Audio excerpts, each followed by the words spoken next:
সুন্নিরা বিশ্বাস করে নেতৃত্ব বা খিলাফত সাহাবীদের পারস্পরিক পরামর্শের মাধ্যমে নির্ধারিত হয়েছে।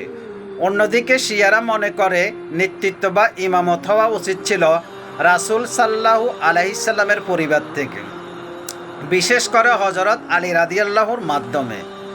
নামাজের ক্ষেত্রে কিছু ছোটোখাটো পার্থক্য রয়েছে। এছাড়াও শিয়ারা কিছু সংখ্যক সাহাবীর সমালোচনা করে। এ কারণে অনেক সময় তাদেরকে সরাসরি কাফের বলা হয়। কিন্তু প্রশ্ন হলো, তাহলে সুন্নিরা কি সম্পূর্ণ নির্ভুল? আজ আমরা দেখতে পাই কিছু সংখ্যক সুন্নি নেতা, বিশেষ করে বিশ্ব রাজনীতির নেতারা, নিঃস্বার্থে বেঈমানদের, কাফেরদের, মুশরিকদের গোলামি করছে।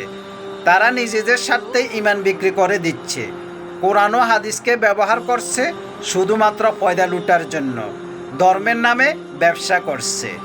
তাদের ঈমানের জোর এতটাই দুর্বল যে তারা নিজেরাই নিজেদের পরিচয় ভুলে গেছে। আর তারাই আবার নিজেদেরকে সুন্নি বলে দাবি করে এবং শিয়াদেরকে কাফের বলে। অথচ যে শিয়ারা এক আল্লাহর একত্ববাদ ছাড়া কারো কাছে মাথা নত করে না, শুধু কিছু মতভেদের কারণে তাদেরকে কাফের বলা হয়। কিন্তু আজ বাস্তবতা কি? আজ তারাই বিশ্বের দরবারে মাথা উঁচু করে দাঁড়িয়ে আছে, কিন্তু কিছু নামদারি সুন্নি মুনাফিক ইহুদিদের সামসামি করে যাচ্ছে। এখন প্রশ্ন আসে, এই যুদ্ধে ইরান এত শক্তি কোথা থেকে পেল?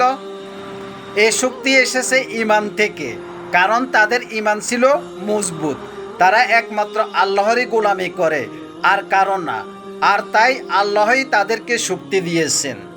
মনে রাখবেন, অস্ত্রের শক্তির চেয়েও সবচেয়ে বড় শক্তি হলো ঈমানি শক্তি, যে শক্তির কাছে পৃথিবীর সব শক্তি একসময় হার মানে। যেখানে আল্লাহ স্বয়ং সহায় হন, সেখানে পৃথিবীর কোনো পরাশক্তি কিছু করতে পারবে না। ইরানের একটি লোমও ছিঁড়তে পারবে না কেউ, ইনশাআল্লাহ। হে ইরান, তোমাদেরকে যে যাই বলুক না কেন, আমি সুন্নি বুঝি না, আমি শিয়া বুঝি না, আমি শুধু একজন মুসলিম ভাই হিসাবে তোমাদেরকে সমর্থন দিয়ে যাব। তোমরা যুদ্ধ চালিয়ে যাও, ইনশাআল্লাহ এ যুদ্ধে বিজয় তোমাদেরই হবে এবং হবেই।